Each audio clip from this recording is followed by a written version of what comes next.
Well, praise the Lord. It's a new day today, and it's the day that the Lord has made. Hallelujah. So I say good morning to you, child of God. Good morning to you, to children of the Most High God. I want you to always reflect on who you are as a child of God. That makes the whole difference when you understand that you are a child of God. Hallelujah. This morning I'm reading a very familiar portion of Scripture, and I may have shared on it before. But I thank God that His word is fresh. And it's Romans chapter 5, verse 17, and the New King James Version says it like this. It says, "For if by one man's offense death reigned through the one, much more those who receive abundance of grace and of the gift of righteousness will reign in life through the one Jesus Christ." And that was the New King James Version. The contemporary English says this: "Death ruled like a king because Adam had sinned, but that cannot compare with what Jesus Christ has done. God has treated us with undeserved grace, and He has accepted us because of Jesus, and so we will live and rule like kings." Hallelujah. The Amplified Classic says it like this. It says, "For if because of one man's trespass, that is his lapse, his offense, death reigned through that one, much more surely will those who receive God's overflowing grace, unmerited favor, and the free gift of righteousness, which is putting them into right standing with Himself, reign as kings in life through the one man, Jesus Christ, the Messiah." Hallelujah. And the Passion says, "Death once held us in its grip, and by the blunder of one man, death reigned as king over humanity.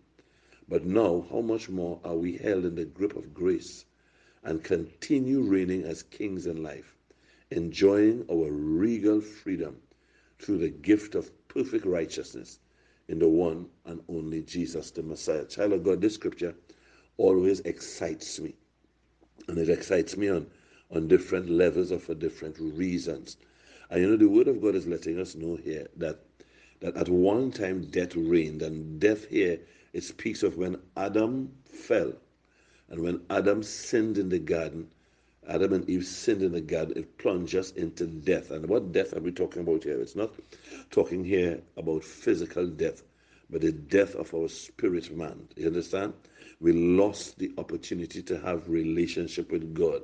You understand? We lost not only that, but we lost our dominion and our rulership, because we understand that when God created man, He gave him dominion over the earth, which speaks of rulership. This portion of Scripture, however, lets us know that we can rule again. And it talks about the abundance of grace.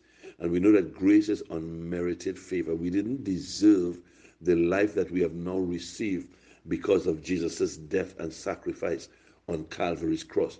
So because of the abundance of grace, we now have been given the opportunity. And it talks about the gift of righteousness, which means right standing with God. God no longer turns away from us. Because of Jesus' death on Calvary's cross, we have now received the gift of righteousness. We stand just as Jesus stands. As long as we believe this and we are born again, the Word of God tells us that we will now reign in life. That word reign means to be a king. Yes, that word reign means to rule. And so the Word of God is telling us that we can now rule in life. You understand? We can now reign in life. We are now kings in life. Revelation 1:6 says that He has made us kings and priests unto our God. And so, child of God, I want you to understand that you are a child of God. You are a child of the King. That makes you a prince or a princess, so to speak. And that's not just to model and look nice. You understand? It gives you now the authority of royalty.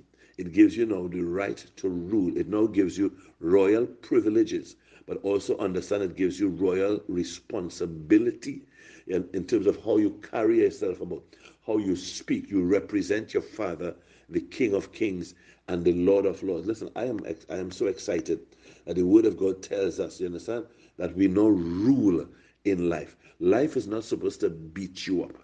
Life is not supposed to keep you under. You are supposed to, now that you have received grace, abundance of grace, now that you walk in righteousness, we are supposed to rule over life.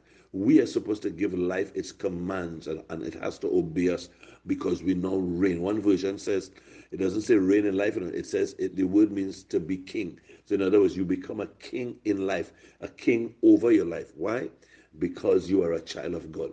Why? Because we have received the abundance of grace. Let me say to you quickly, child of God, and if today you have never accepted Jesus Christ as Lord and Savior in your life, then you are being robbed of the privilege of rulership. You're robbed of the privilege of royalty. You're robbed of the privilege of being regal. So, child of God, let me say today, exercise your dominion and remember that you reign in life. Remember, according to the word of God, you have been made a king. You have been made royalty.